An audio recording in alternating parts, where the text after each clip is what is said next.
हम ओवरऑल एक व्यू ले रहे हैं कि हमारा पूरा सिस्टम कैसे नहीं होता, एक टटोलना होता है, किताब को आप टटोलते हो क्या क्या है इसमें। तो जैसे मैंने मान लो ये नोट्स लिख रखे हैं, तो मैंने इस नोट्स को मान लो मुझे रिवाइज करना है, तो मैं बस क्या कर रहा हूँ कि मैं इस पूरे नोट्स को डिटेल में नहीं पढ़ रहा हूँ, बल्कि मैं इन नोट्स को बस देख रहा हूँ और इसके हेडिंग्स पढ़ ले रहा हूँ। जैसे टर्म्स ऑफ ये डिजास्टर मैनेजमेंट के मेरे नोट्स हैं, तो terms of disaster management, economic vulnerability हो गया, एटीट्यूडनल वल्नरेबिलिटी हो गया, एनवायरमेंटल वल्नरेबिलिटी हो गया। मैं सिर्फ इसके हेडिंग्स को देख ले रहा हूँ कि क्या क्या मैंने लिखा हुआ है, क्या क्या मैंने कवर किया हुआ है। तो यही स्टेट है पूरा, कैसे काम करता है इसको हम समझते हैं। स्टेट के कंपोनेंट्स कहा जाता है। स्टेट का कंपोनेंट है लेजिस्लेचर, स्टेट का कंपोनेंट है एग्जीक्यूटिव और स्टेट का कंपोनेंट है जुडिशरी। ये जो स्टेट, बार बार मैं कह रहा हूँ स्टेट, मैंने अपने पिछले लेक्चर में आपको बोला था कि स्टेट आर्टिकल 12 में डिफाइंड है। Article 12 of the Indian constitution पर आप जब जाते हो तो वहाँ पर आपको स्टेट की डेफिनेशन मिलती है। ये स्टेट की डेफिनेशन समझना क्यों ज़रूरी है और क्यों ये आर्टिकल 12 में दिया हुआ है, मैंने आपको बताया था कि क्योंकि स्टेट इंश्योर करता है, स्टेट की जिम्मेदारी है कि वो राइट्स को इंश्योर करे। भाई आपका कोई फंडामेंटल राइट इन्फ्रिंज कर रहा है तो आप किसके पास जा रहे हो, अल्टीमेटली आप स्टेट के पास जा रहे हो। तो ये समझना बहुत इंपॉर्टेंट है कि स्टेट है कौन। एमपी, हिंदी में कहें तो सांसद। ये सांसद कौन लोग होते हैं? हमारे बीच से कोई एक व्यक्ति होता है, आपने देखा होगा, आपने कई बार वोट भी किया होगा। तो जो सांसद है उसको कौन चूज कर रहा है? हम लोग चूज कर रहे हैं। यानी कि इलेक्शन क्या है? डायरेक्ट है। हम खुद उसके लिए वोट कर रहे हैं और वो आदमी सेलेक्ट होकर, वो आदमी या वो महिला वो सेलेक्ट होकर के जा करके लोकसभा में बैठ रहा है। अब ये हमारे बीच का व्यक्ति है, चाहे हम किसी भी समाज से आते हो, चाहे हम कोई भी कास्ट से आ रहे हो, चाहे हम कोई भी रिलीजन से आ रहे हो, हमारे बीच से एक व्यक्ति है जो इस प्लूरिस्ट सोसाइटी का बहुत बड़ा रिप्रेजेंटेशन दिखाता है। इंडिया एक ऐसी डाइवर्स, क्योंकि हमने देखा है कि इंडिया बहुत ही डाइवर्स कंट्री है और एक बहुत ही वो शानदार कहावत कही जाती है कि भारत एक ऐसा देश है जिसमें हर 100 किलोमीटर पे आपको भाषा बदलती दिख जाती है, फूड हैबिट्स बदलती दिख जाती हैं, कल्चर पूरा चेंज हो जाता है, ड्रेसिंग सेंस चेंज हो जाता है हर 100 किलोमीटर पे। नमस्कार दोस्तों, तो फ्री पॉलिटी सीरीज में एक बार फिर से आपका स्वागत है और ये हमारे पूरी सीरीज का चौथा एपिसोड है, यानी चौथा लेक्चर है। तो लास्ट डिस्कशन जो हमने जहाँ पर रेस्ट की थी वो हमने एक पूरा राइट्स एंड ड्यूटीज़ के बारे में डिस्कशन करी थी और मैंने उसी समय आपको कहा था कि जब हम कॉन्स्टिट्यूशन को पढ़ते हैं या हम इंडियन पॉलिटिकल सिस्टम को समझते हैं, इंडियन पॉलिटी को जब हम समझने की कोशिश करते हैं तो उसके दो पर्सपेक्टिव या दो पॉइंट ऑफ व्यू होते हैं। एक तो पीपल्स पॉइंट ऑफ व्यू है, कॉमन मैन का पॉइंट ऑफ व्यू है, जिसमें हम राइट्स को समझते हैं, ड्यूटीज़ को समझते हैं, directive principles of state policy को समझते हैं। ये पीपल के पॉइंट ऑफ व्यू से हम देख रहे हैं। दूसरी एक चीज़ तो ये है। दूसरी पर्सपेक्टिव या दूसरा पॉइंट ऑफ व्यू होता है गवर्नमेंट्स पॉइंट ऑफ व्यू, यानी कि हम जहां पर पार्लियामेंट को थोड़ा समझने की कोशिश करते हैं, स्टेट के फंक्शंस को थोड़ा सा समझने की कोशिश करते हैं और डीपर पर्सपेक्टिव लेते हैं स्टेट का, कैसे ये काम करता है, कैसे इसके विंग्स काम करते हैं, लेजिस्लेचर कैसे काम करता है, एग्जीक्यूटिव कैसे काम करता है, जुडिशरी कैसे काम करता है, क्या क्या फंक्शंस होते हैं, कैसे ये तीनों विंग एक दूसरे को चेक में रखते हैं, कैसे ये सारी चीज़ें जो ये पूरी टेक्निकलिटीज़ हैं ये हम गवर्नमेंट्स पर्सपेक्टिव में करते हैं। और जब आप एक प्रशासनिक अधिकारी बनते हैं तो ये आपसे एक्सपेक्ट किया जाता है कि आप दोनों के पॉइंट ऑफ व्यू से चीज़ों को बहुत अच्छे से समझते हों। क्योंकि देखिए क्या है कि जब हम किसी लीडर की बात कर रहे हैं, किसी पॉलिटिशियन की बात कर रहे हैं, तो पॉलिटिशियन जो है वो उसका पॉइंट ऑफ व्यू हमेशा पीपल्स पॉइंट ऑफ व्यू होगा। वो बहुत ज़्यादा गवर्नमेंट की निटी-ग्रिटीज़ को नहीं समझ पाएंगे। ब्यूरोक्रेट का यहीं पर डिफरेंस आ जाता है। ब्यूरोक्रेट पर्सपेक्टिव उसका पीपल पर्सपेक्टिव भी है और गवर्नमेंट्स पर्सपेक्टिव भी है, क्योंकि वो गवर्नमेंट का हिस्सा है। तो इसलिए उनको दोनों समझना बहुत ज़रूरी है और इसीलिए इन सारे एरियाज से, पार्लियामेंट हो गया, एग्जीक्यूटिव हो गया, जुडिशरी हो गया, आप खूब सारे क्वेश्चंस आते हुए यूपीएससी में देखते हो। ऐसा नहीं है कि दूसरे पॉइंट ऑफ व्यू से क्वेश्चन नहीं आते हैं, लेकिन इस पॉइंट ऑफ व्यू से क्वेश्चंस कंपैरेटिवली ज़्यादा आते हैं और इसमें टेक्निकलिटीज़ भी ज़्यादा होती हैं और इसको समझना भी थोड़ा सा डिफिकल्ट होता है। तो अभी आज का जो हमारा वीडियो, आज का जो हमारा पूरा लेक्चर होगा, जो पूरा बेस होगा, इसमें हम ज़्यादा फोकस रखेंगे चीज़ों को बहुत बेसिक लेवल पर समझने की, जो आपको एडवांस लेवल की चीज़ें समझती हैं जब हमारी कोर लेक्चर शुरू होंगे, जहाँ पर हम आर्टिकल्स कॉन्स्टिट्यूशन के पढ़ रहे होंगे, आर्टिकल्स के साथ उसकी पूरी टेक्निकलिटीज़ को समझेंगे। वो फिर अलग वीडियो जो हम आगे इसी सफ़र में बढ़ते चलेंगे तो वो जब पार्ट आएगा तो वहाँ पर डिस्कस किया जाएगा। अभी ये पूरा बेसिक सीरीज चल रही है, बिल्कुल जो शुरू के 5 लेक्चर है, मैंने आपको प्लान भी दिया था कि शुरू के जो 5 लेक्चर्स होंगे उसमें हम बेसिक्स कवर करेंगे और उसके बाद फिर हम कोर को धीरे धीरे शुरू करेंगे।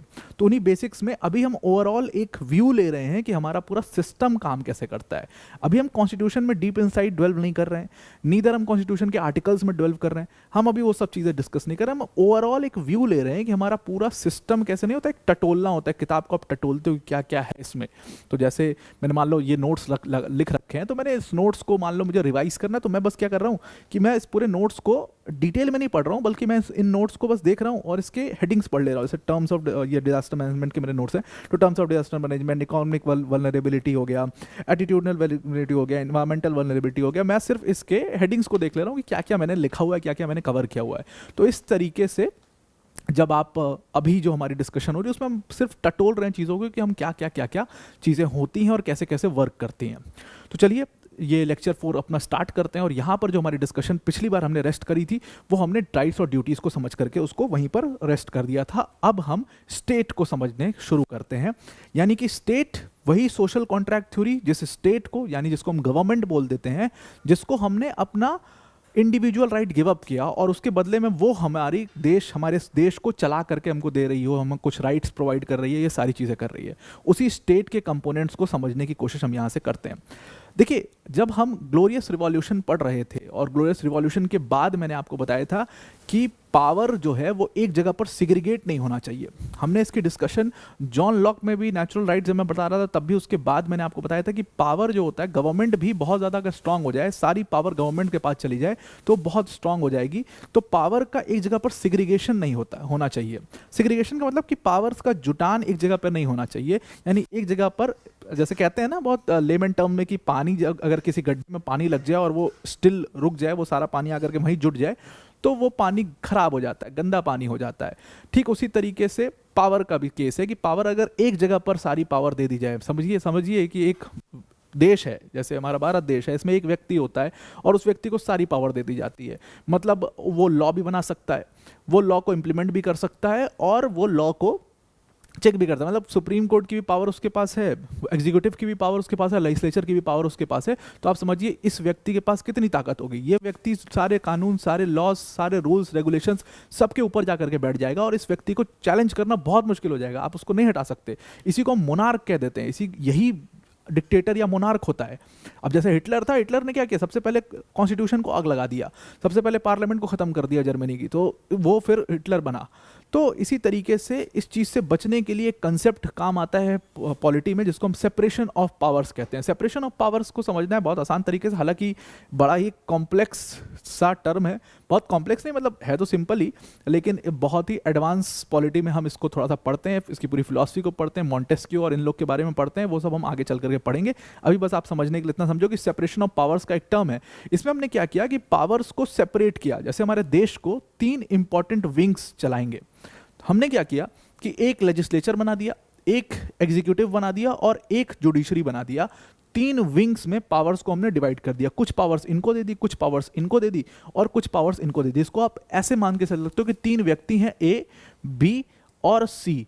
ये 3 व्यक्ति हमारा पूरा देश एक तरीके से ये 3 व्यक्ति पूरा देश हमारा रूल कर रहे हैं। हालांकि एक फिलॉसफी तो ये है कि पर्सन यानी पीपल ऑफ इंडिया रूल करते हैं, मतलब लोग रूल करते हैं।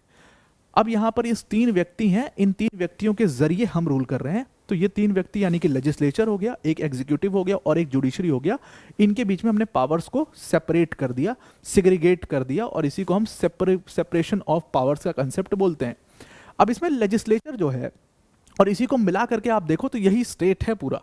कैसे काम करता है इसको हम समझते हैं। स्टेट के कंपोनेंट्स कहा जाता है। स्टेट का कंपोनेंट है लेजिस्लेचर, स्टेट का कंपोनेंट है एग्जीक्यूटिव और स्टेट का कंपोनेंट है जुडिशरी। ये जो स्टेट, बार बार मैं कह रहा हूँ स्टेट, मैंने अपने पिछले लेक्चर में आपको बोला था कि स्टेट आर्टिकल 12 में डिफाइंड है। Article 12 of the Indian constitution पर आप जब जाते हो तो वहाँ पर आपको स्टेट की डेफिनेशन मिलती है।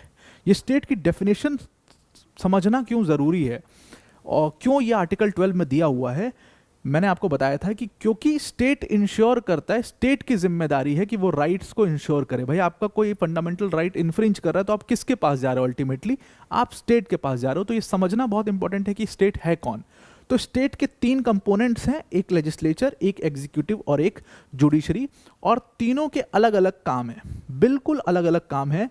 जनरली ये तीनों विंग्स एक दूसरे में इंटरफेयर नहीं करते, ऑल्दो कुछ लेवल पर चेक्स एंड बैलेंसेस होते हैं। इसका मतलब क्या है, मतलब कि ऐसा नहीं है कि लेजिस्लेचर पूरी तरीके से एग्जीक्यूटिव का काम करने लग जा रहा है या एग्जीक्यूटिव जो है पूरी तरीके से जुडिशरी, या जुडिशरी जो है पूरी तरीके से लेजिस्लेचर का काम करना लग जा रहा है। हाँ, लेकिन कुछ लेवल पर चेक्स एंड बैलेंसेस होने का मतलब है कि लेजिस्लेचर कई बार आप देखोगे एग्जीक्यूटिव को चेक कर रहा होगा, जुडिशरी जो है वो इन दोनों को चेक कर रहा होगा, ऐसा आपको कई बार देखने को मिल जाएगा। जैसे मान लीजिए बुलडोजर एक्शन है, तो अब एग्जीक्यूटिव ने डिसीजन लिया कि भाई इतने घर हैं यहाँ पर लाइन से, इनको गिरा देना है क्योंकि ये नक्शे से नहीं बने हुए, एमसीडी ने ये किया है वो किया है, एमसीडी से इन्होंने कुछ घूस घास दे के नक्शा पास करा लिया, ये गलत है, ये तो वेटलैंड है, ये तो वो है, इनका घर गिरा दो चारों पांचों।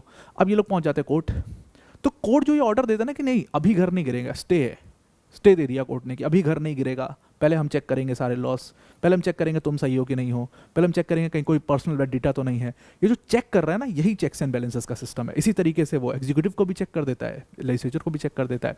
तो बेसिकली मतलब क्या हुआ कि हमने 3 विंग्स बनाए, तीनों विंग्स में अलग अलग पावर्स तीनों लोग को दे दिया, तीनों पर्सन्स को अलग अलग पावर्स दे दिया। Let's say these are persons, तो हमने इनको सबको अलग अलग पावर दे दिया और ये लोग हमारा देश चला करके हमको दे रहे हैं। अब इसमें सबकी अपनी अपनी स्पेसिफिक पावर्स, और इनको हम कहते हैं कंपोनेंट्स ऑफ स्टेट। इन्हीं कंपोनेंट्स ऑफ स्टेट को समझना बहुत इंपॉर्टेंट है। तो सबसे पहले लेजिस्लेचर।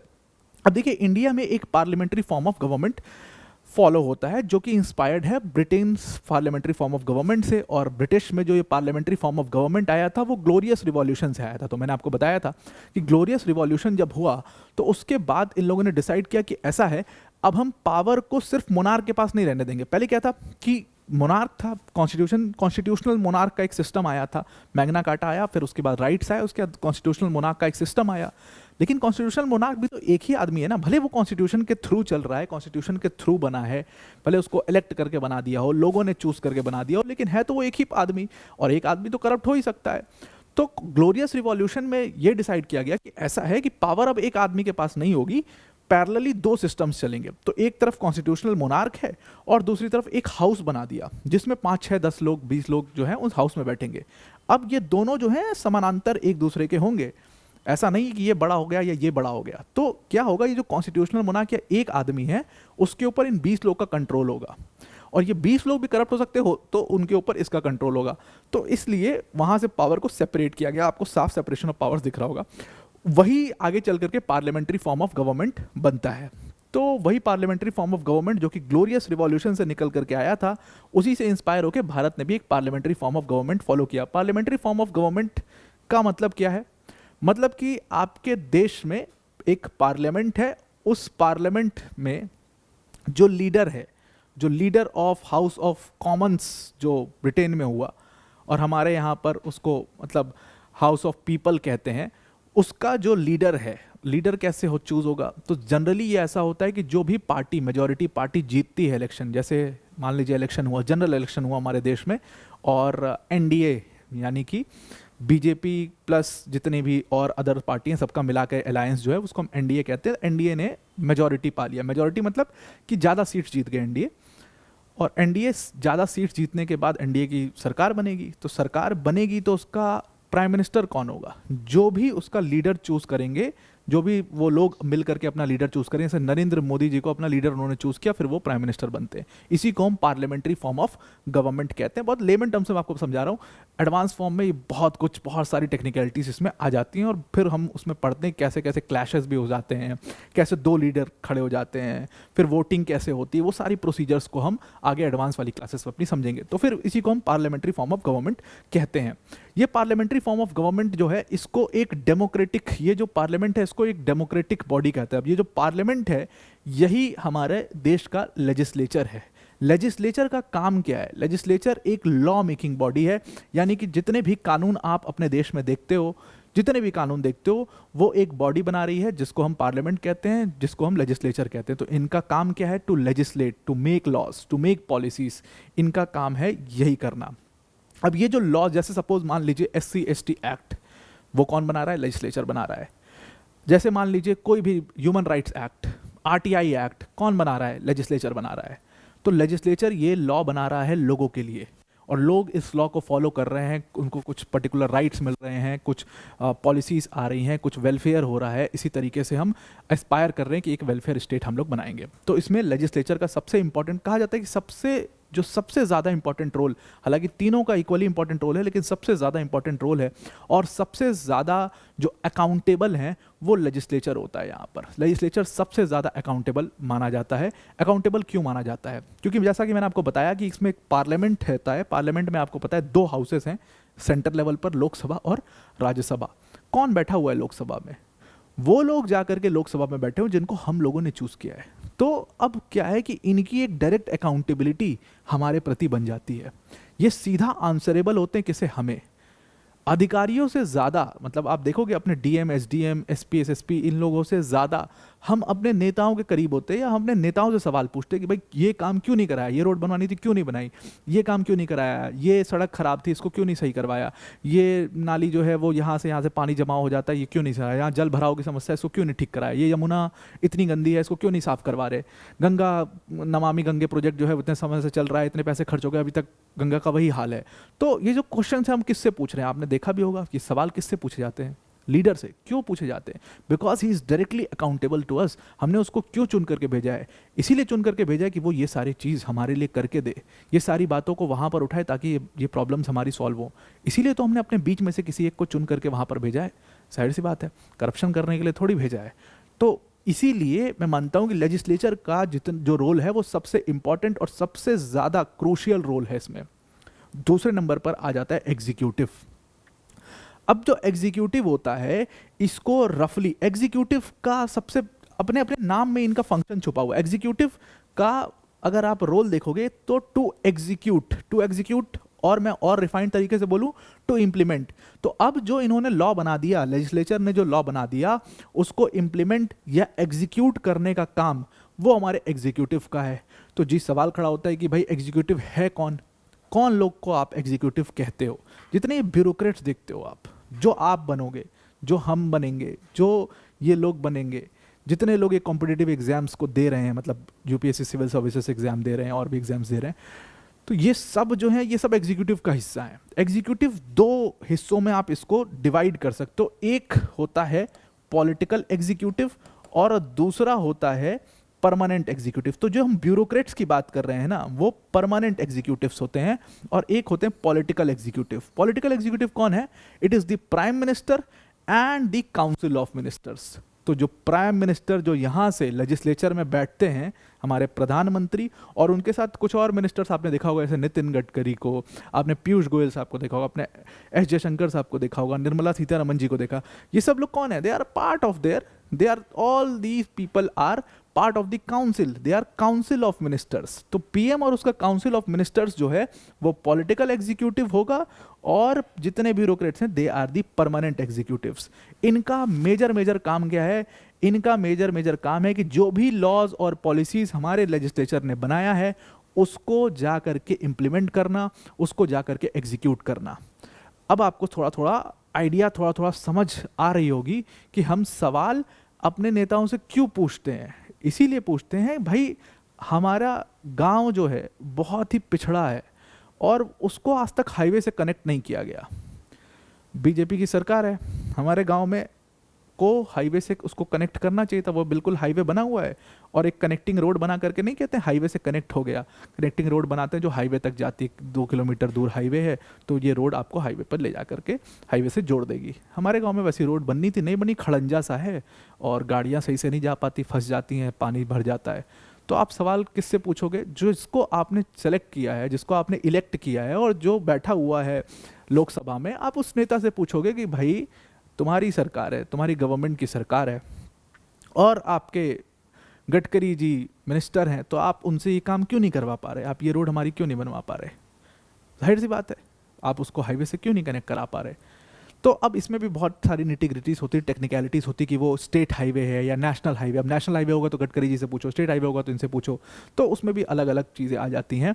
लेकिन कहने की बात ये है कि हम इसीलिए इनसे पूछ रहे हैं क्योंकि ये एग्जीक्यूटिव का हिस्सा है, इनका काम है ये करवाना, लॉ बनाना, लॉ बन गई, पॉलिसीज बन गई, अब इनका काम है उसको एग्जीक्यूट करना। भाई हमने सीए एनआरसी बना दिया, अब आपका काम है उसको एग्जीक्यूट करना, आप एग्जीक्यूट करोगे ना। आपसे इसलिए सवाल पूछे जाते हैं, प्लस इनसे भी सवाल पूछे जाते हैं। ऐसा नहीं कि हम आंसरेबल नहीं है लोगों के लिए, हम अकाउंटेबल नहीं है लोगों के लिए। जितने ब्यूरोक्रेट्स हैं वो भी अकाउंटेबल हैं, मतलब आप लोग भी अकाउंटेबल होगे बीइंग अ परमानेंट एग्जीक्यूटिव। ऐसा नहीं कि आप बिल्कुल सिस्टम से बाहर चले जाओगे, आपको सिर्फ अपना काम करना होगा और फिर आप घर चले जाओगे। आप किसी लोग से आपको भी इंटरैक्ट करना होगा, आप भी उनके लिए उतने ही अकाउंटेबल हो जितने ये अकाउंटेबल है। बस इनकी अकाउंटेबिलिटी थोड़ा ज़्यादा है। आप एक सिस्टम के थ्रू आए हो, एक एग्जाम के थ्रू आए हो, सेलेक्ट होकर आए हो, इनको खुद इलेक्ट किया गया है, इसीलिए इलेक्ट किया गया है, इसी बेसिस पे कि ये हमारी आवाज़ वहाँ तक पहुँचा पाएंगे। आपके बहुत सारे अलग बेसिस हैं सेलेक्ट होने के, इनके एक ही बेसिस है इलेक्ट होने का कि ये अब उनकी लोगों की आवाज़ को वहाँ तक पहुँचा पाएंगे।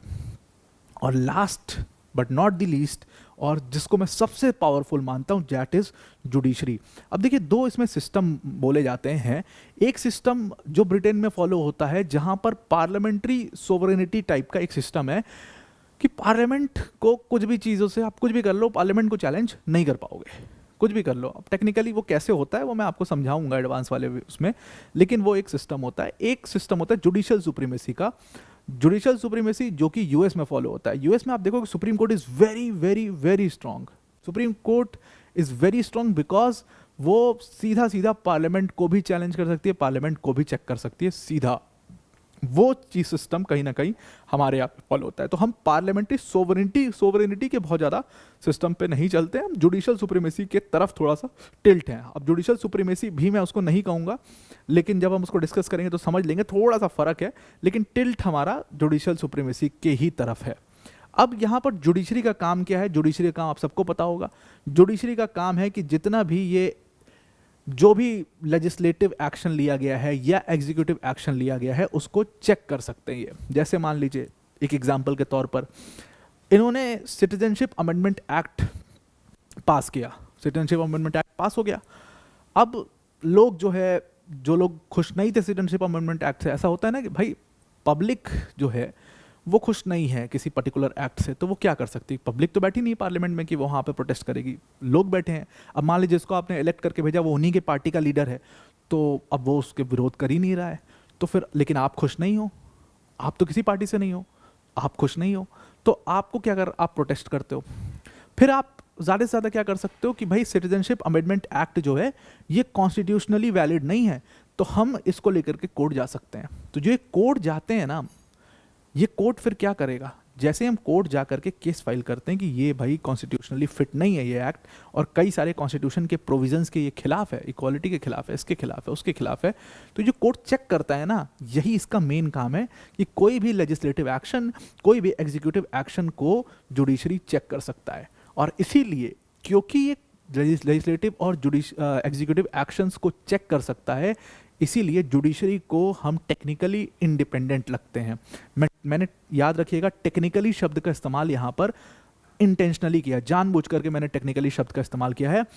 टेक्निकल इंडिपेंडेंस मैं क्यों कह रहा हूँ, जब हम जुडिशरी पढ़ेंगे तो वो आपको अच्छे से समझ में आएगा, या हम इसी में जब कंपोनेंट्स ऑफ स्टेट में जुडिशरी देख रहे होंगे इसी बेसिक वाले में, तो आपको समझ में आ जाएगा कि मैंने टेक्निकल शब्द का इस्तेमाल क्यों किया है। एक रीज़न है टेक्निकल शब्द का इस्तेमाल करने का, और वो रीज़न बहुत सिंपल है।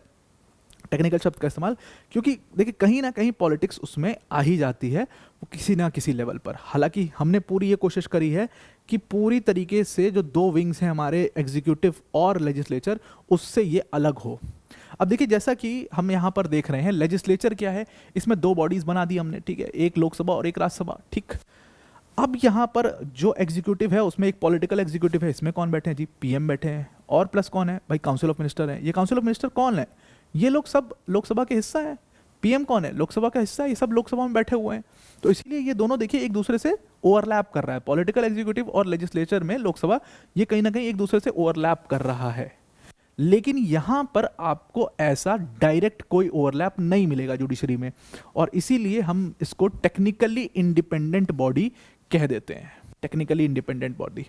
भाई आप देख रहे हो ना, प्रधानमंत्री मोदी को आप देखते होगे जब सेशन चलता है तो बैठे रहते हैं ना, उनके बगल में अमित शाह जी बैठे रहते हैं, उनके बगल में कोई और बैठा रहता है, ऐसे ऐसे सब लोग बैठे रहते हैं, सारे मिनिस्टर्स, एक तो नितिन गडकरी जी हैं, ये हैं, वो हैं, सब बैठे हैं, और यही लोग पॉलिटिकल एग्जीक्यूटिव हैं। तो ये ओवरलैप एक है, यहाँ पर आपको कोई ओवरलैप नहीं मिलेगा, और इसीलिए इसको टेक्निकली इंडिपेंडेंट कहा जाता है। और सबसे बड़ी पावर होती है जो जुडिशरी को दी गई है, that is the power of judicial review. Judicial review की पावर आर्टिकल 32 में मैंने आपको बताया था, there is no right without a remedy, there is no remedy, there can be no remedy without a right, यानी article 32 constitutional remedy, that is the power of judicial review that is given to the judiciary. और judiciary का सबसे बड़ा काम, जो मैं मानता हूँ इन सारे से बड़ा काम, जो सबसे बड़ा फंक्शन है, that is to do the interpretation of laws. वो लॉस को इंटरप्रेट करता है कि ये अगर लिखा हुआ है, जैसे basic structure of the Indian constitution, अगर आप पूरा कॉन्स्टिट्यूशन निकाल के देखोगे, उसको खंगाल के देखोगे, आपको कहीं पर ये टर्म मेंशन नहीं मिलेगा, basic structure of the constitution. But हमारी जुडिशरी ने इंटरप्रेट किया कॉन्स्टिट्यूशन को और वहाँ से उसको इवॉल्व करके बेसिक स्ट्रक्चर डॉक्ट्रिन निकाला कि भाई कुछ ऐसी चीज़ें हैं जिसको हम अमेंड नहीं कर सकते, जिसको हम ख़त्म नहीं कर सकते। वो चीज़ जो की है जुडिशरी ने उसको इंटरप्रिटेशन कहते हैं, वो लॉस को इंटरप्रेट भी करते हैं, which is the one of the most important functions of the Indian judiciary. तो ये 3 एरियाज में हमने पूरा फंक्शंस को आपको देखो डिवाइड कर दिया है। ये लो लॉ बना दें, ये लॉ एग्जीक्यूट कर दें, और कोई दिक्कत है अगर एग्जीक्यूशन में या लेजिस्लेशन में, उसको ये देख लेंगे। अब इनकी अकाउंटेबिलिटी सेट है। देखो ये एग्जीक्यूटिव जो है ये अकाउंटेबल है लेजिस्लेचर के लिए, और ये दोनों मिल करके अकाउंटेबल हैं जुडिशरी के लिए। इतनी बात आपको समझ में आ रही है आई होप कि ये एग्जीक्यूटिव अकाउंटेबल है लेजिस्लेचर के लिए। कैसे है अभी हम देख लेंगे फंक्शंस में, और ये दोनों मिल करके अकाउंटेबल हैं जुडिशरी के लिए। तो ये एक मोटा मोटा स्ट्रक्चर या एक मोटा मोटा खाका हमने तैयार किया हमारे देश को चलाने के लिए, जिसमें हमने पावर्स को सेग्रीगेट कर दिया, पावर्स को सेपरेट कर दिया। लेकिन ऐसा नहीं कि पूरी तरीके से सेपरेशन यहाँ पर है, बस सिंपल सी बात यह है कि थोड़ा बहुत चेक्स एंड बैलेंसेस का सिस्टम है, थोड़ा बहुत ओवरलैपिंग आपको दिख रही है, ओवरलैपिंग यहाँ भी दिख रही है और ओवरलैपिंग यहाँ पर भी दिख रही है, मतलब चेक यहाँ पर भी दिख रहा है। अब हम सबसे पहला कंपोनेंट ऑफ स्टेट यानी कि लेजिस्लेचर को समझते हैं, जिसको मैंने कहा कि सबसे पहले इसी को समझ लेना चाहिए थोड़ा थोड़ा बेसिक लेवल पर, ताकि आपको आगे बहुत आसानी हो इसको समझने में। तो पहला हमारा जो कंपोनेंट है स्टेट का, दैट इज लेजिस्लेचर। उसके ऊपर थोड़ी सी डिस्कशन करते हैं और नेक्स्ट लेक्चर में हम एग्जीक्यूटिव और जुडिशरी को एक साथ कवर कर लेंगे। तो अब देखिए लेजिस्लेचर जो है, सबसे पहले ये जो लेजिस्लेचर है ये करता क्या है। सबसे बड़ा काम इस लेजिस्लेचर का मैंने आपको बताया to make laws and policies, लेकिन ये बहुत ही हम लेमन टर्म में, हमसे एक्सपेक्टेशन नहीं है being an UPSC CSC aspirant के हम ऐसा जवाब देंगे। तो हमें थोड़ा सा इसका ना स्ट्रक्चर समझना बहुत इंपॉर्टेंट है कि काम कैसे होता है, फ्रेमवर्क क्या है, और क्या एक्चुअल में लेजिस्लेचर मतलब होता क्या है, और इसमें क्या क्या चीज़ें आती हैं, सब कुछ हम एक एक करके समझने की कोशिश करते हैं। देखो सबसे पहले मैंने आपको बताया कि लेजिस्लेचर जो है वहाँ पर आपके 2 हाउसेस हैं। 2 हाउसेस हमने बता दिए कि 2 हाउसेस हैं भाई, एक लोकसभा एक राज्यसभा है, और एग्जीक्यूटिव भी 2 पार्ट में डिवाइडेड है, एक परमानेंट एग्जीक्यूटिव है हमारी, एक पॉलिटिकल एग्जीक्यूटिव है।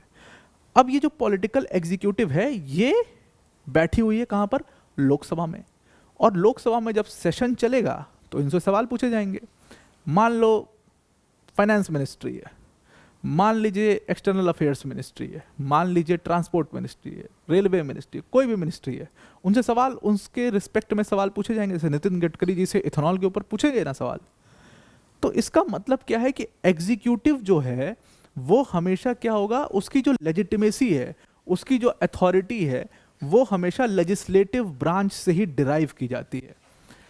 पहले वो एक मेंबर के तौर पर चूज होते हैं और उसके बाद वो जाकर के एग्जीक्यूटिव बनते हैं। इतनी बात आपको समझ में आ रही है। पहले वो लोग एमपी यानी कि मेंबर ऑफ पार्लियामेंट यानी कि सांसद बनते हैं, और उसके बाद वो पॉलिटिकल एग्जीक्यूटिव यानी कि काउंसिल ऑफ मिनिस्टर या प्राइम मिनिस्टर जो भी है वो जा करके, या कैबिनेट मिनिस्टर जो भी है वो बनते हैं।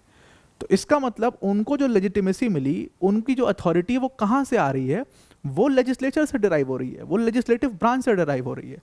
पहले आप एक मेंबर बने हो और उसके बाद आपको वो अथॉरिटी दी गई है, उसके बाद वो लेजिटिमेसी दी गई है कि हाँ भाई लोगों के लिए रेलवेज का काम करो तुम, हाँ भाई लोगों के लिए ट्रांसपोर्ट का काम करो तुम, हाँ इसका काम करो आप, इसका काम करो आप। तो पहले मेंबर और उसके बाद आप एक जिम्मेदारी, एक अथॉरिटी, एक लेजिटिमेसी आपको दी जा रही है।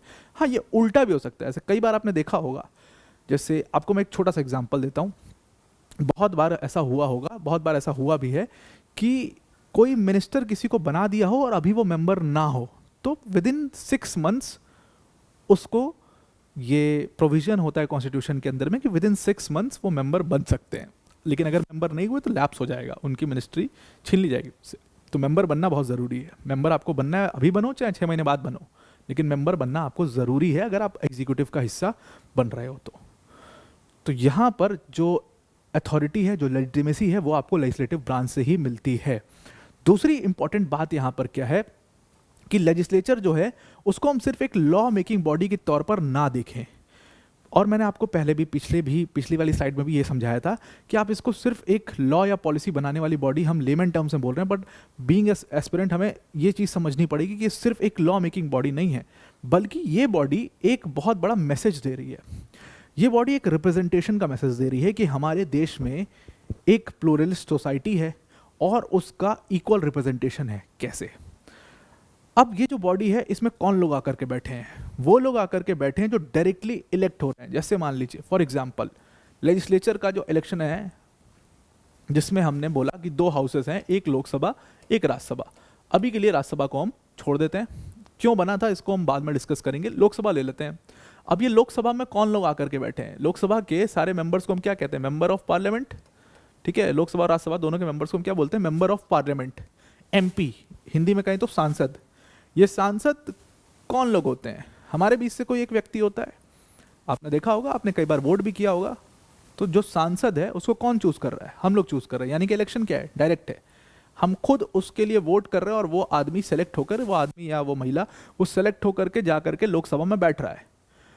अब ये हमारे बीच का व्यक्ति है, चाहे हम किसी भी समाज से आते हो, चाहे हम कोई भी कास्ट से आ रहे हो, चाहे हम कोई भी रिलीजन से आ रहे हो, हमारे बीच से एक व्यक्ति है जो इस प्लूरलिस्ट सोसाइटी का बहुत बड़ा रिप्रेजेंटेशन दिखाता है। इंडिया एक ऐसी डाइवर्स, क्योंकि हमने देखा है कि इंडिया बहुत ही डाइवर्स कंट्री है और एक बहुत ही वो शानदार कहावत कही जाती है कि भारत एक ऐसा देश है जिसमें हर 100 किलोमीटर पे आपको भाषा बदलती दिख जाती है, फूड हैबिट्स बदलती दिख जाती हैं, कल्चर पूरा चेंज हो जाता है, ड्रेसिंग सेंस चेंज हो जाता है, हर 100 किलोमीटर पे, हर 100 किलोमीटर पे। इतना डाइवर्स सोसाइटी में सब मिल करके सबका रिप्रेजेंटेशन लोकसभा में जाकर के हो रहा है। तो ये बात आपको समझनी पड़ेगी कि ये जो बॉडी है, ये जो लेजिस्लेटिव बॉडी है, ये सिर्फ एक लॉ मेकिंग बॉडी नहीं है, बल्कि उससे बढ़ करके ये एक रिप्रेजेंटेशन है प्लूरलिस्ट सोसाइटी का, ये एक रिप्रेजेंटेशन है भारत के डाइवर्स होने का। इतना डाइवर्स नेशन और इतने बेहतरीन तरीके से एक डेमोक्रेटिक सेटअप में हम देश को अपने चला पा रहे हैं, ये उसका एक बहुत बड़ा उदाहरण है ये लेजिस्लेचर का होना। और इसीलिए इसका पूरा इवोल्यूशन समझना बहुत इंपॉर्टेंट है। अब अगर हम देखें, अगर हम इसको लेमन टर्म्स में बोलें तो हम ये कह देते हैं कि लेजिस्लेचर जो है वो ब्रिटेन के सिस्टम से कुछ हमने वहाँ से इंस्पायर होकर के बना लिया, या उसको कॉपी पेस्ट कह देते हैं, कुछ भी कह देते हैं कि वहाँ से हमने इंस्पायर होकर के इसको बना लिया है। बट अगर आप इसका इवोल्यूशन देखोगे, this evolution dates back to the ancient time. Chola regime के अंदर, चोल साम्राज्य के अंदर या चोला रजीम के अंदर उत्तरमेरूर इंस्क्रिप्शन में इसका एक मेंशन है, जहां पर एक रिपब्लिक मॉडल का मेंशन है, जिसको हम जनपदा पीरियड के समय पर देखते हैं। ये जो रिपब्लिक मॉडल था, कहीं ना कहीं हमें एंशिएंट टाइम में पहली बार ये लेजिस्लेचर का कॉन्सेप्ट वहां पर दिखाई देता है। आप इसको सीधा ले जाकर के मॉडर्न इंडिया में मत प्लेस कर दिया करो। एंशिएंट इंडिया, मैंने आपको कहा था ना कि ancient civilization, Indian ancient civilization बहुत ही ज़्यादा डेवलप थी। आप चोल साम्राज्य देखिए, आप गुप्ता साम्राज्य देखिए, आप मौर्यन साम्राज्य को देखिए, इनको जब आप देखते हो आपको समझ में आएगा एडमिनिस्ट्रेशन कितना बेहतरीन तरीके से किया जा सकता है, लॉ मेकिंग कितनी तगड़ी हो सकती है, रूल्स रेगुलेशंस पॉलिसीज कितने तगड़े तरीके से बनाई जा सकती है, वो आप इन साम्राज्यों को देख करके बोल सकते हो। हमारा जो दिशा भटकी वो थोड़ा मेडिवल पीरियड में थोड़ी सी हम इधर उधर भटक गए, अदरवाइज एंशिएंट टाइम में हमने बहुत शानदार तरीके से अपना एडमिनिस्ट्रेशन को चलाया था। और इसीलिए मुझे बहुत इंटरेस्ट आता है एंशिएंट इंडिया पढ़ने में, जिसकी क्लास अभी चल भी रही है। और आप भी देखिए, मैं तो देखता हूँ, मैं एक क्लास देख रहा हूँ जो एंशिएंट इंडिया की चल रही है, और आपको भी देखना चाहिए, उसको फॉलो करना चाहिए। तो हमको सबसे पहले इसका जो पूरा एविडेंस मिलता है लेजिस्लेचर के कॉन्सेप्ट का, इवोल्यूशन, लेजिस्लेटिव सिस्टम के इवोल्यूशन का, वो चोल रजीम में उत्तरमेरूर इंस्क्रिप्शन के अंदर हमें जनपदा के ड्यूरिंग दिखता है, रिपब्लिक मॉडल के तौर पर। फिर हमें मेडिवल में पूरा गोल पत्ता साफ हो जाता है, और फिर हमें सीधा मॉडर्न इंडिया में जब ब्रिटिशर्स आते हैं तो वहाँ पर वो दिखाई देता है। और उसकी शुरुआत कैसे होती है? इसकी शुरुआत गवर्नर्स काउंसिल से होती है। गवर्नर काउंसिल वही काउंसिल है जिसको गवर्नर जनरल ऑफ इंडिया, जिसका हेड था। ये गवर्नर काउंसिल रेगुलेटिंग एक्ट 1773 से बनाई जाती है, और इस गवर्नर काउंसिल का जो हेड होता है वो गवर्नर जनरल ऑफ इंडिया होता है। और यहीं से आप देखोगे कि एक लेजिस्लेटिव बॉडी का निर्माण किया जाता है भारत में पहली बार। पहले क्या था? अब ये देखो क्या है, इसके अंदर बोर्ड ऑफ डायरेक्टर्स भी हैं, इसके अंदर और भी लोग हैं। ये सब आप मॉडर्न इंडिया में हालांकि पढ़ोगे, हम उस पर मतलब टेक्निकलिटीज़ में नहीं जाएंगे, उसके मतलब डेप्थ में नहीं जाएंगे। आप ये मॉडर्न इंडिया में पढ़ेंगे, जब आप रेगुलेटिंग एक्ट 1773 पढ़ रहे होंगे तो वहाँ पर आप ये सब पढ़ेंगे। लेकिन इसमें गवर्नर्स काउंसिल जो है, जिसका हेड है गवर्नर जनरल ऑफ इंडिया, इनका काम क्या है? अगर आप इनका काम देखोगे तो इनका काम टू रेगुलेट, टू लेजिस्लेट। इनका मेन वर्क है कि ये पॉलिसीज पर काम करेंगे, ये लॉस पर काम करेंगे according to the demand of the people. ये डिमांड को समझकर उनके लिए कुछ लॉज और पॉलिसीज बनाएंगे। ये क्यों किया गया था? Because main heads are sitting in Britain. उनको पता नहीं है यहाँ की ग्राउंड सिचुएशन क्या पर है, गवर्नर जनरल यहाँ पर बैठा हुआ, उसको पता है ग्राउंड पर क्या चल रहा है, कैसे चीज़ें काम कर रही है, कैसे नहीं काम कर रही हैं। सो ही कैन एक्चुअली, ये जो काउंसिल होगा जिसका head governor general of India होगा, ये काउंसिल ज़्यादा अच्छे से बता पाएगा जो कि यहाँ पर किस तरीके से लॉज लाने चाहिए, किस तरीके से उसको इम्प्लीमेंट करना चाहिए। तो यहाँ पर हमने फर्स्ट साइन देखा लेजिस्लेटिव सिस्टम का इंडिया में। लेजिस्लेटिव सिस्टम का सेकेंड साइन जो इसी को और इवॉल्व किया गया, वो किया गया इंडियन काउंसिल्स एक्ट में, इंडियन काउंसिल्स एक्ट ऑफ 1861। तो इंडियन काउंसिल्स एक्ट ऑफ 1861 ने क्या किया कि इसने लेजिस्लेटिव और एग्जीक्यूटिव फंक्शंस को सेपरेट कर दिया। पहले क्या था कि ये गवर्नर जनरल काउंसिल जो थी, ये लेजिस्लेटिव एक्शन भी कर रही है और एग्जीक्यूटिव, मेजरली एग्जीक्यूटिव एक्शन था, थोड़े बहुत लेजिस्लेटिव पावर्स इनको दिए गए थे। लेकिन अब इंडियन काउंसिल्स एक्ट 1861 ने सेपरेट किया कि एग्जीक्यूटिव काम अलग बॉडी करेगी और लेजिस्लेटिव काम अलग बॉडी करेगी। तो वहाँ पर लेजिस्लेटिव सिस्टम को और स्ट्रांग होता हुआ दिखाई दिया, क्योंकि शुरुआत से पहले ऐसा था कि इंडिया में या किसी भी कॉलोनी, जब भी ब्रिटिशर्स कोई भी कॉलोनी बनाते थे, वहाँ पर हमेशा वो लॉ मेकिंग पावर या लेजिस्लेटिव सिस्टम अपने हाथ में रखते थे, ब्रिटिश क्राउन, और कंपनी को एग्जीक्यूशन देते थे। जनरली ऐसा होता था, majorly most of the civilization. और जब वो टोटली अपने अंडर में ले लेते थे, कंपनी को हटा देते थे बीच से और पूरा एडमिनिस्ट्रेशन अपने पास रखते थे, तो जो भी पर्सन, जैसे गवर्नर जनरल ऑफ इंडिया जो बन करके आ रहा है, वाइसरॉय जो बन करके आ रहा है, उसकी मेजरली जो ड्यूटी होती थी वो एग्जीक्यूशन की होती थी। एग्जीक्यूटिव रोल वो जनरली देखते थे, लेजिस्लेटिव फंक्शन वो अपने पास रखते थे। इसने वो काम चेंज कर दिया इंडियन काउंसिल एक्ट 1861 ने, और इसने सेपरेट कर दिया लेजिस्लेटिव और एग्जीक्यूटिव फंक्शंस को। इसको और इवॉल्व किया गया अगले इंडियन काउंसिल्स एक्ट से, इंडियन काउंसिल्स एक्ट 1892 से। 1892 ने क्या किया कि इसको एक डेलिबरेटिव बॉडी बनाया। डेलिबरेटिव बॉडी मतलब एक ऐसी लेजिस्लेटिव बॉडी जहां पर डिस्कशंस हो रहा है, प्रॉपर बजट के ऊपर डिस्कशंस हो रहा है, प्लस एग्जीक्यूटिव ने ये काम क्यों किया, किस बेसिस पर किया, क्या फंक्शंस थे, क्यों किया गया, रीजंस के ऊपर उनसे क्वेश्चंस पूछे जा रहे हैं, इतने पैसे क्यों खर्च किए गए, इतने पैसे क्यों नहीं किए गए, क्योंकि हाईली करप्ट सिस्टम था ब्रिटिशर्स का। आपको पता होगा British bureaucracy is even mostly totally corrupt even today. कहा जाता है कि दुनिया की सबसे करप्ट अगर कोई ब्यूरोक्रेटिक सिस्टम फ्रेमवर्क है, वो ब्रिटिश का फ्रेमवर्क है। बहुत ही हाईली करप्ट सिस्टम माना जाता है उनका।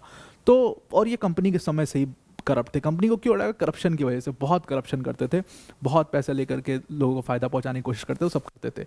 तो इंडियन काउंसिल्स एक्ट 1892 ने क्या किया कि बजट एलोकेशन, डिस्कशन, इसको एक डेलिबरेटिव बॉडी बना दिया, और उसके साथ साथ इनको ये भी जिम्मेदारी दी गई कि एग्जीक्यूटिव से क्वेश्चन पूछेंगे, और यहीं से वो आप जो अकाउंटेबिलिटी है ना एग्जीक्यूटिव की लेजिस्लेचर के प्रति, वो यहीं से शुरू होती है, जो मैंने आपको यहाँ पर बताया भी था कि ये political executive it is accountable to the Lok Sabha. तो उसी तरीके से यहाँ पर आप देख रहे हो कि इनको शुरुआत इसकी इंडियन काउंसिल्स एक्ट 1892 से की थी। इतनी डिटेल में हमें पढ़ना भी है, क्योंकि इससे एक बहुत अच्छा शानदार स्टेटमेंट बन सकता है कि the origin of accountability of executive towards the legislature started from the Indian Council Act 1892। अब ये स्टेटमेंट है, बताओ सही है गलत है। तो ऐसे स्टेटमेंट्स फॉर्म कर दिए जाते हैं, इसलिए हमें इतने ही लेवल पर जाकर के इसको समझना है। उसके बाद दूसरा इंडियन काउंसिल्स एक्ट 1909 आता है, जिसको हम क्या कहते हैं, जिसको मॉर्लेमेंटो रिफॉर्म्स भी कहते हैं। और इस मॉर्लेमेंटो रिफॉर्म्स ने इस गवर्नर जनरल काउंसिल को हटा दिया और इंपीरियल लेजिस्लेटिव काउंसिल बना दिया। इंपीरियल लेजिस्लेटिव काउंसिल जो बना, ये क्यों बना? इंपीरियल लेजिस्लेटिव काउंसिल जो बना, ये एक तरीके का सेंट्रल लेजिस्लेटिव काउंसिल था जिसको बनाया गया, और यहीं से सेपरेट इलेक्टोरेट्स का जो पूरा टंटा शुरू हुआ था, वो यहीं से सेपरेट इलेक्टोरेट्स का टंटा शुरू हो चुका था। तो इंडियन काउंसिल्स एक्ट 1909, और उसके बाद सबसे इम्पॉर्टेंट मेरे हिसाब से जो आया वो था गवर्नमेंट ऑफ इंडिया एक्ट 1919, जिसको मॉन्टेग्यू चेम्सफोर्ड रिफॉर्म्स कहा जाता है। मॉन्टेग या मॉन्टेग्यू, जो बोलना चाहते हो आप बोल सकते हो। मॉन्टेग्यू चेम्सफोर्ड रिफॉर्म्स आता है 1919 का। इसमें क्या हुआ कि आप पहली बार बाय कैमरलिज्म देखते हो। बाय कैमरलिज्म का मतलब क्या है? कैमरा। बाय कैमरलिज्म का मतलब है देयर आर टू हाउसेस, दो अलग अलग हाउस हैं सेम फंक्शंस के साथ एग्जैक्टली, एक दूसरे पे चेक रखता है, दूसरा पहले पे चेक रखता है। इस तरीके का एक सिस्टम बनाया जा रहा है जिसको आप कहते हो बाय कैमरलिज्म। अब बाय कैमरलिज्म कैसे किया गया? और यहीं से डायरकी की शुरुआत थी। डायरकी मतलब हमने सारे सब्जेक्ट्स को दो हिस्सों में डिवाइड कर दिया। कैसे? फॉर एग्जाम्पल मान लीजिए एक कुछ सेंट्रल सब्जेक्ट्स बना दिए, जैसे आज अपने देश में भी आप देखते हो ना कि हमारे एक यूनियन लिस्ट है, एक स्टेट लिस्ट है। बस ऐसे ही स्टेट लिस्ट में कौन से सब्जेक्ट है जो स्टेट के लिए इंपॉर्टेंट है, सेंट्रल लिस्ट में जो सेंटर देखेगा।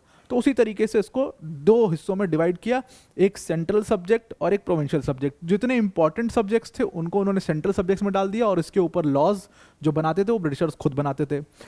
कुछ पावर प्रोविंशियल लेजिस्लेटिव काउंसिल को दे दिया, यानी कि प्रोविंशियल सब्जेक्ट्स जो थे, जो स्टेट लेवल पर जो चीज़ें मैनेज करनी होती थी, वो प्रोविंशियल काउंसिल को दे दिया, जिसके ऊपर वो लॉज बना सकते थे। तो यहाँ से एक डायरकी की शुरुआत होती है and this was the end. यहीं तक लेजिस्लेटिव सिस्टम आते आते यहाँ तक पूरा इवॉल्व हो चुका था। फिर 35 में जो आप देखते हो गवर्नमेंट ऑफ इंडिया एक्ट 35 में, जिससे हमारा कॉन्स्टिट्यूशन लार्जली इंस्पायर्ड भी है, उसमें बस आप इसका एग्जैक्ट रेप्लिका देख लेते हो।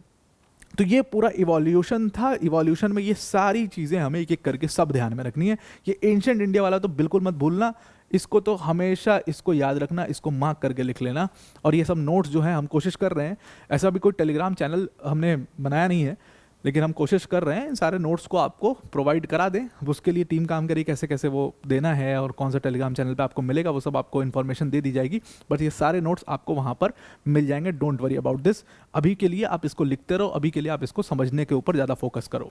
अब हम पार्लियामेंट के स्ट्रक्चर को समझने की कोशिश करते हैं। तो इंडियन पार्लियामेंट जो है, जो पार्लियामेंट ऑफ इंडिया कहते हैं, वो है क्या चीज़, इसमें कौन कौन लोग होते हैं, क्या होता है, कैसे होता है, वो सब चीज़ें हम समझते हैं धीरे धीरे करके। सबसे पहले पार्लियामेंट ऑफ इंडिया को डिफाइन किया गया है article 79 of the Indian constitution में, और उसमें कहा कि ये पार्लियामेंट मतलब क्या, तो इसमें होंगे president of India, Draupadi Murmu ji हैं जब भी प्रेसिडेंट हमारी, president of India plus council of states यानी कि Rajya Sabha, plus house of people यानी कि लोकसभा। ये तीन चीजें मिला करके हमारा पार्लियामेंट बनता है।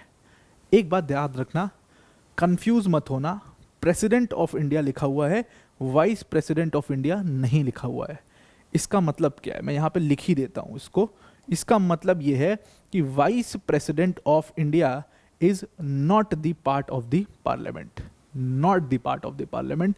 हमेशा इस चीज़ को नोट करके ध्यान रख के रखना, कभी इस पर कंफ्यूज मत होना। तो मतलब हमने क्या समझा, president plus council of state plus house of people, तीनों को मिला करके क्या बन रहा है, यहां पर तीनों को मिला करके पार्लियामेंट बन रहा है। अब अगर हम काउंसिल ऑफ स्टेट्स की बात करें, जिसको हम राज्यसभा भी कहते हैं, इसमें टोटल 250 मेंबर्स होते हैं, 250 मेंबर्स होते हैं, जिनमें से 12 जो मेंबर्स हैं वो नॉमिनेटेड हैं और 238 मेंबर्स जो हैं वो स्टेट से चुन करके आ रहे हैं, जिनके इलेक्शंस जो हैं वो इनडायरेक्ट इलेक्शंस होते हैं through using a proportional representation through single transferable vote. आप कहोगे कि इतना जल्दी इतना कुछ बोल दिया, समझ में नहीं आया। अब देखिए, जो ये 12 मेंबर्स नॉमिनेटेड हैं, 250 मेंबर है, 2 बाइफर्केशन है, 12 मेंबर्स नॉमिनेटेड। कौन नॉमिनेट करेगा, प्रेसिडेंट नॉमिनेट करेगा, और 238 मेंबर्स ये स्टेट से आ रहे हैं। अब ये जो 12 मेंबर्स हैं जो नॉमिनेट होते हैं, ये कौन लोग होते हैं, ये लोग वो लोग होते हैं जो पॉलिटिक्स के नहीं होते हैं, जिनका कोई पॉलिटिकल बैकग्राउंड नहीं होता है जनरली। ये वो लोग हैं जिन्होंने अपने कुछ फील्ड्स में बहुत अच्छा किया, जैसे आर्ट के फील्ड में किसी ने बहुत अच्छा काम किया हो, उसको नॉमिनेट कर दिया जाएगा, राज्यसभा का मेंबर बना दिया जाएगा। सोशल सर्विस में बहुत अच्छा काम किया हो, उसको बना दिया जाएगा। स्पोर्ट्स में बहुत अच्छा काम किया हो, उसको बना दिया जाएगा। जैसे आप अभी रिसेंट एग्जांपल देखते हैं, सुधा मूर्ति, जैसे आप जानते हो कि इन्फोसिस कंपनी का नाम सुना होगा, उसके जो संस्थापक, उसके जो फाउंडर थे, दैट इज नारायण मूर्ति, उनकी वाइफ हैं सुधा मूर्ति, बड़ा वायरल भी रहती हैं, बड़ा किताब उताब भी लिखी, उन्होंने हमें अक्सर पॉडकास्ट पे भी देख लेते होगे आपको उनको। वो राज्यसभा की मेंबर बनाई गई अभी कुछ समय पहले। तो उनको राज्यसभा का मेंबर क्यों बनाया गया, क्योंकि वो नारायण मूर्ति जी की वाइफ थी? नहीं, उनको राज्यसभा का मेंबर इसलिए बनाया गया क्योंकि सोशल सर्विस में उन्होंने बहुत काम किया था सुधा मूर्ति जी ने। उनका अपना एक फाउंडेशन था और उसके तहत उन्होंने सोशल सर्विस की थी, तो उसके बेसिस पर उनको राज्यसभा का मेंबर बनाया। इसी तरीके से सचिन तेंदुलकर जी भी कभी राज्यसभा के मेंबर हुआ करते थे, और भी मतलब बहुत सारे स्टार्स जिनको आप जानते हो, फेमस लोग जिन्होंने अपने अपने फील्ड में बहुत काम किया है, उनको नॉमिनेट कर देते हैं प्रेसिडेंट राज्यसभा का मेंबर बनने के लिए। तो 12 लोग तो नॉमिनेटेड आ जाते हैं। अब ये जो नॉमिनेटेड लोग हैं, इनको क्यों रखा जाता है, इनका काम क्या है, क्यों? देखिए, इसके 2 प्रोपोनेंट्स थे बहुत बड़े, एक पंडित नेहरू और एक गोपाला स्वामी अयंगर जी। ये दोनों लोग जो हैं वो बहुत बड़े प्रोपोनेंट्स थे इन 12 नॉमिनेटेड मेंबर्स को रखने के। इनका ये कहना था, गोपालास्वामी अयंगार जी ने तो कहा भी था इस बात को, अपनी किताब में भी लिखा है, उनके ऊपर जो किताब लिखी गई उसमें भी लिखा है।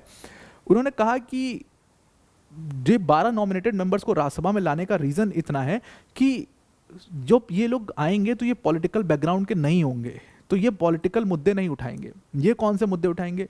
ये वो मुद्दे उठाएंगे जो लोगों के मुद्दे हैं, जो एक्चुअल प्रॉब्लम्स हैं, और प्लस ये किसी ना किसी फील्ड से हैं, तो ये स्पेसिफिक फील्ड्स के ऊपर अपनी एक्सपर्टीज़ के ऊपर बहुत कुछ कंट्रीब्यूट कर सकते हैं और डिबेट बहुत शानदार हो सकती है राज्यसभा में।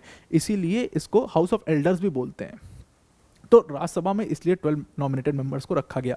और ये 238 जो मेंबर्स हैं ये स्टेट्स से चूज होकर के आ रहे हैं, स्टेट्स से आ रहे हैं, यानी कि इनका एक इनडायरेक्ट इलेक्शन होता है। इनडायरेक्ट इलेक्शन का मतलब है कि यहाँ पर हम वोट नहीं कर रहे हैं, हम पब्लिक पीपल वोट नहीं करते। आप कभी भी नहीं सुनोगे कि आपने किसी राज्यसभा के मेंबर के लिए वोट किया हो।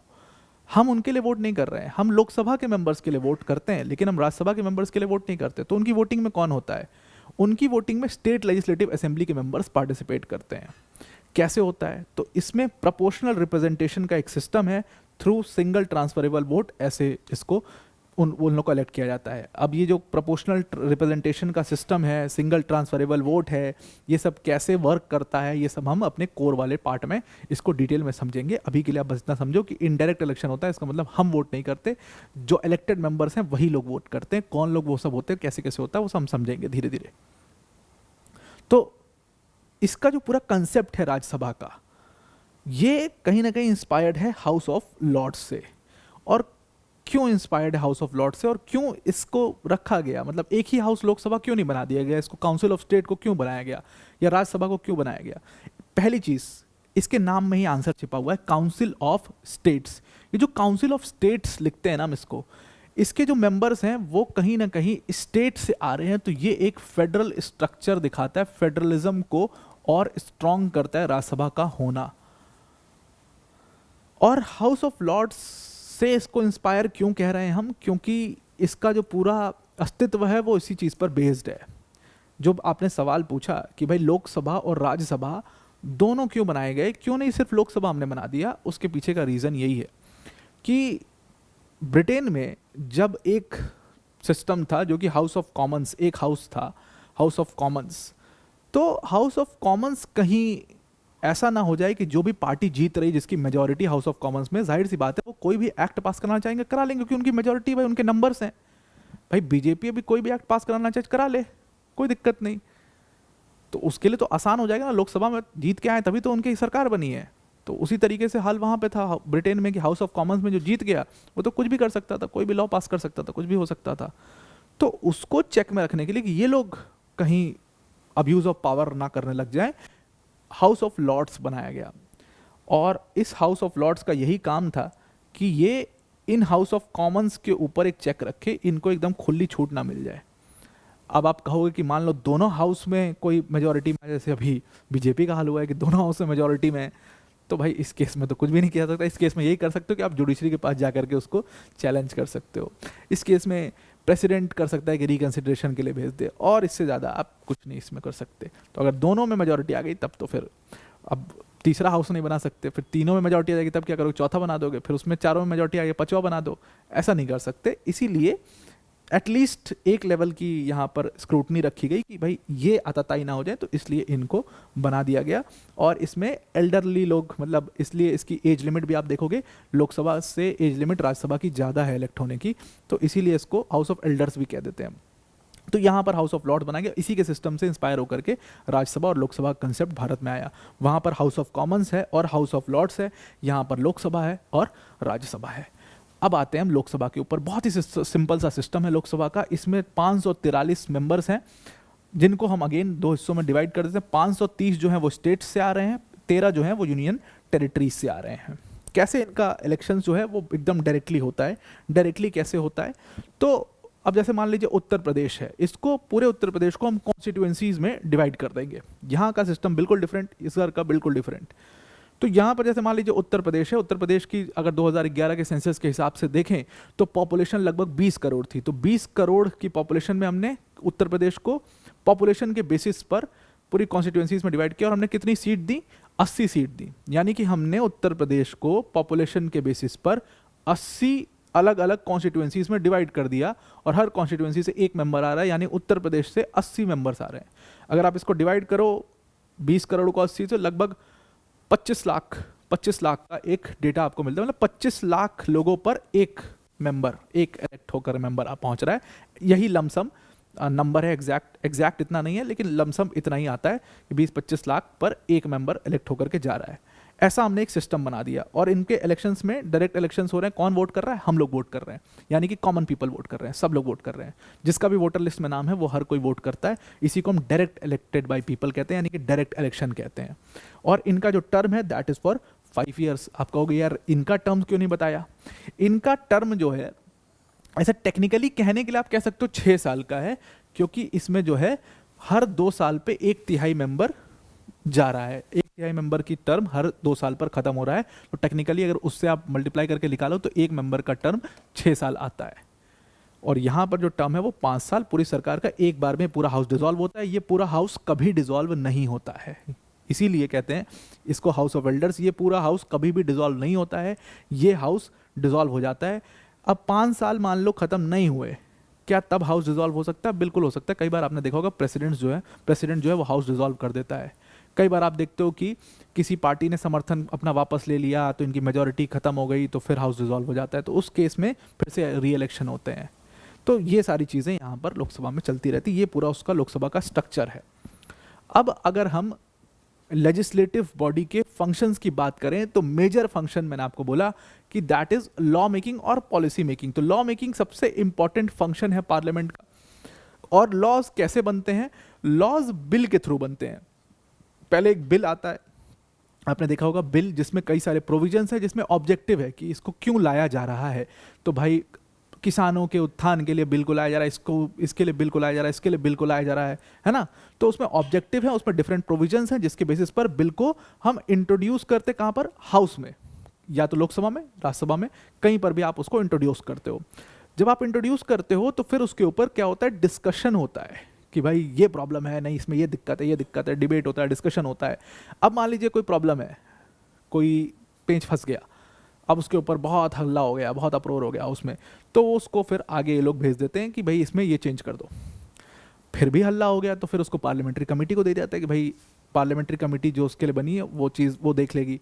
फिर फाइनल जब वो आता है फिर पास होता है और फिर वो लॉ बनता है। अगर हम इसको थोड़ा सा और एग्जाम्पल के तौर पे आप समझना चाह रहे हो तो मैं आपको एग्जाम्पल देके इसको समझाने की कोशिश करता हूँ। जैसे मान लीजिए कि मिनिस्ट्री ऑफ पंचायती राज ने एक डिसीजन लिया कि हम ऐसा करते हैं, हम एक कॉन्स्टिट्यूशनल अमेंडमेंट करना चाहते हैं। जी ये कॉन्स्टिट्यूशनल अमेंडमेंट हम किस चीज़ में करना चाह रहे हैं? हम पंचायत में जो वुमेन के लिए रिजर्वेशन है उसको 1/3 से घटा करके 1/4 करना चाह रहे हैं। ये नंबर आप समझ रहे होगे, 1/3 से घटा करके हम 1/4 करना चाह रहे हैं। मतलब रिजर्वेशन जो है वुमेन्स के लिए, जो सीट रिजर्व्ड है वुमेन के लिए, उसको हम कम कर रहे हैं। तो अब ये कॉन्स्टिट्यूशनल अमेंडमेंट है। अब क्यों है, हम जब पंचायत पढ़ेंगे तो समझ में आ जाएगा। एक्चुअल में पंचायत में बता दूं आपको, ये कॉन्स्टिट्यूशन में लिखा हुआ है कि 1/3 रिजर्व सीट्स रिजर्व्ड हैं वुमेन के लिए। तो क्योंकि कॉन्स्टिट्यूशन में लिखा हुआ है तो उसको चेंज करने के लिए हमें कॉन्स्टिट्यूशनल अमेंडमेंट करना पड़ेगा। एक चीज़ और ध्यान रखना कि जब भी आपको कॉन्स्टिट्यूशनल अमेंडमेंट करना होता है तो आपको 2/3 की मेजोरिटी चाहिए होती है, यानी 2/3 मेजोरिटी आपको वहाँ पर रिक्वायर्ड होती है।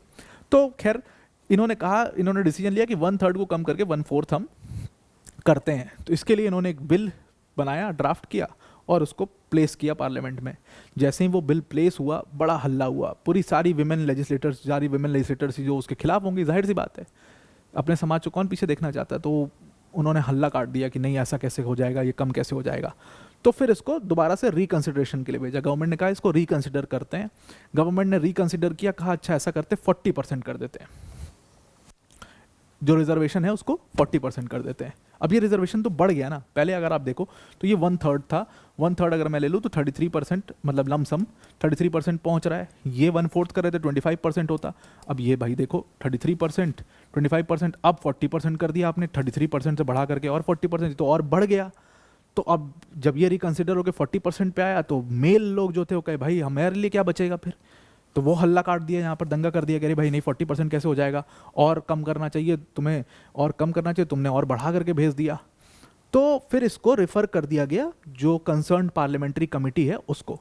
अब उस पार्लियामेंट्री कमेटी ने कहा कि ना तुम्हारी ना मेरी, अब ये लोग डिसीजन ले रहे हैं, कम करना है, इनको चाहिए करना है, इनको अब मेल जो है 40 पे तैयार नहीं हो रहे हैं, ये जो है 33 पे तैयार नहीं हो रही हैं, तो एक काम करते हैं, बीच का रास्ता निकाल लेते हैं, 37.5% कर देते हैं रिजर्वेशन वुमेन के लिए। ये सिर्फ एग्जाम्पल के तौर पे आपको समझाने के लिए सब नंबर लिया हुआ है। तो 37.5% पे मामला लॉक हो जाता है। डिबेट होती है, डिस्कशन होती है, सब लोग ठीक है, कोई बहुत हंगामा नहीं काटता है, सब लोग तैयार हो जाते हैं और फाइनली बिल जो है वो पास हो जाता है दोनों हाउसेस में। प्रेसिडेंट अपने एसेंट दे देते हैं। अब इसमें जब आपको मेजॉरिटी चाहिए होगी तो इसमें मेजॉरिटी आपको 2/3 चाहिए होगी, जैसा कि मैंने आपको बताया, क्योंकि एक कॉन्स्टिट्यूशनल अमेंडमेंट है तो एक 2/3 majority present and voting, plus उसके साथ आपको 50% लोग उस हाउस के सपोर्ट करने चाहिए उस बिल को, तभी वो प्लेस हो पाएगा। ये सारी चीज़ें जब हो जाती हैं तो वो बिल फाइनली एक लॉ बन जाता है। तो ये तो एक मेजर फंक्शन है जो पार्लियामेंट करता है, लेकिन इसके अलावा और भी बहुत सारे फंक्शंस करता है। जैसे पार्लियामेंट, मैंने आपको बोला ना कि एग्जीक्यूटिव के ऊपर पूरा चेक रखता है। कैसे चेक रखता है? वो एग्जीक्यूटिव की सारी जो गवर्नमेंट की स्पेंडिंग है उसके ऊपर डिस्कशन करता है, वो गवर्नमेंट से क्वेश्चंस पूछता है, स्टार्ट क्वेश्चन, अनस्टार्ट क्वेश्चंस, ये सारी चीज़ें जो हैं वो पार्लियामेंट में हो रही होती हैं। तो एग्जीक्यूटिव के ऊपर एक बहुत बड़ा ये चेक रखते हैं, जो कि इनका दूसरा सबसे इंपॉर्टेंट फंक्शन है। तीसरा सबसे इंपॉर्टेंट फंक्शन है कि ये प्रेसिडेंट और वाइस प्रेसिडेंट के इलेक्शन में बहुत बड़ा रोल प्ले करते हैं। और ये चीज़ ये इंश्योर करती है कि भारत एक रिपब्लिक देश है। रिपब्लिक मतलब कि जो हेड ऑफ द स्टेट है वो इलेक्टेड पर्सन है, वो हायरार्की या वो मतलब परिवारवाद वहाँ पर नहीं चल रहा है। जो हेड ऑफ द स्टेट है वो इलेक्टेड पर्सन है, इसीलिए प्रेसिडेंट और वाइस प्रेसिडेंट में पार्लियामेंट पार्टिसिपेट करता है, उसका बहुत बड़ा रोल होता है और ये दिखाता है कि भारत एक रिपब्लिक है। इसके अलावा पार्लियामेंट जो है उसके पास पावर है कि वो सुप्रीम कोर्ट और हाई कोर्ट के जजेस को रिमूव कर सकता है। और इसीलिए मैंने आपको कहा ना कि यहाँ पर आपको एक चेक एंड बैलेंस का सिस्टम दिखाई दे रहा होगा। अगर सुप्रीम कोर्ट चेक कर सकता है तो ये भी इनको कुछ केसेस में यहाँ पर रिमूव कर सकते हैं। और रिसेंट में एक बहुत बड़ा केस हमारे सामने आया था जहाँ पर एक जज के अगेंस्ट में अभी मैटर जो है पार्लियामेंट में गया था उसको रिमूव करने के लिए। तो ये पूरी डिस्कशन थी, ये पूरा ओवरव्यू था लेजिस्लेचर का, that is the component of state और सेपरेशन ऑफ पावर्स का। नेक्स्ट वीडियो में हम एग्जीक्यूटिव और जुडिशरी के ऊपर इसी तरीके की चर्चा कर रहे होंगे। आई होप आपको ये सब वीडियो पसंद आ रहे हैं। अगर आपको कुछ भी चीज़ें समझ नहीं आती हैं, कुछ थोड़ी डिफिकल्टी होती है, आप कॉमेंट में कॉमेंट कर सकते हो, मैं आपको नेक्स्ट वीडियो में उसको और डिटेल में समझा दूंगा। तो आज के लिए इतना ही। Thank you and have a nice day.